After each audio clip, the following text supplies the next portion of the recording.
Hello बच्चों, let's read the question. So the question here says which of the following is known as specific molecular scissors.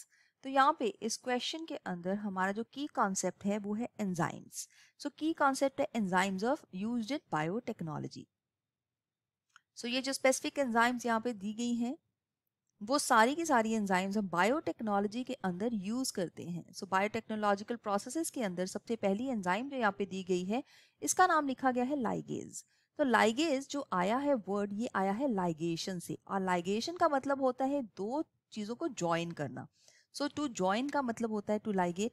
तो यहाँ पे हम देखते हैं कि अगर हमने रिस्ट्रिक्शन एंडोन्यूक्लियस की हेल्प से एक फॉरेन डीएनए का एक सेगमेंट जो है वो कट किया है और इसको हमें वेक्टर डीएनए के साथ जोड़ना है और इसकी हेल्प से एक रिकॉम्बिनेंट डीएनए बनाना है, तो हम इसमें एंजाइम जो यूज करेंगे वो यूज करेंगे लाइगेज एंजाइम.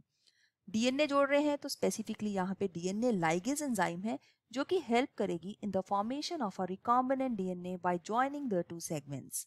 तो ये मॉलिक्यूलर सिजर्स तो बिल्कुल नहीं है, क्योंकि सिजर्स वर्ड यहाँ पे इसलिए यूज किया गया है जो कि कट डाउन कर देती है डीएनए को. सो डीएनए को कटिंग करने वाली एंजाइम को हम मॉलिक्यूलर सिजर्स बोलेंगे. सेकेंड एंजाइम है हेलिकेज. तो हेलिकेज ऐसी एंजाइम है जो हेलिक्स को ओपन करती है. जब भी कभी डीएनए रेप्लिकेशन होनी है या ट्रांसक्रिप्शन होनी है तो इस प्रोसेस में हेलिक्स को ओपन करना पड़ेगा, क्योंकि डीएनए एक डबल हेलिकल स्ट्रक्चर है, तो उसके लिए एंजाइम है हेलिकेज.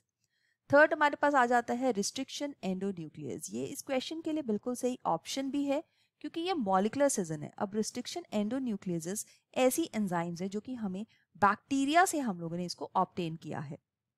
जिस तरह का बैक्टीरिया होगा उसी के अकॉर्डिंगली इस एंजाइम का नाम भी दिया जाएगा. इसमें हम देख सकते हैं एक एंजाइम का नाम है EcoR1. सो ये इस्चेरिचिया कोलाई बैक्टीरिया जिसका R स्ट्रेन है उससे डिराइव की गई है. और ये एंजाइम्स है जो, क्योंकि एंडोन्यूक्लियस लिखा हुआ है तो ये स्पेसिफिक सेगमेंट जो कि डीएनए के अंदर की तरफ होते हैं, नॉट द टर्मिनल सेगमेंट, इनको स्पेसिफिक सेगमेंट्स के ऊपर ये इसको कट करती है. इन स्पेसिफिक सेगमेंट्स को हम पैलिंड्रोम्स बोलते हैं, क्योंकि ये दोनों डायरेक्शंस में left to right, right to left अगर हम रीड करेंगे तो ये बिल्कुल सेम रीड कर सकते हैं. फॉर एग्जाम्पल अगर EcoRI की हम पैलिंड्रोमिक साइड की बात करें तो इसका सीक्वेंस अब हम यहाँ पे देखेंगे.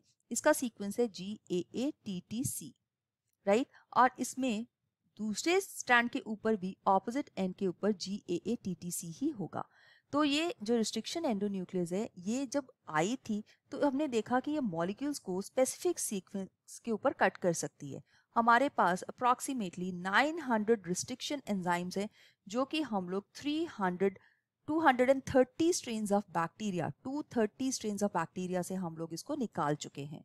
तो हमारे पास हर सेगमेंट को कट करने के लिए जो स्पेसिफिक एंजाइम होती है. तो ये बिल्कुल सही आंसर है. That means C part is the right answer for this question.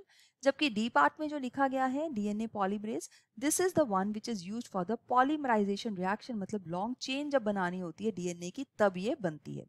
So C is the right answer for this question. So I hope you have understood it well. All the best. Thank you.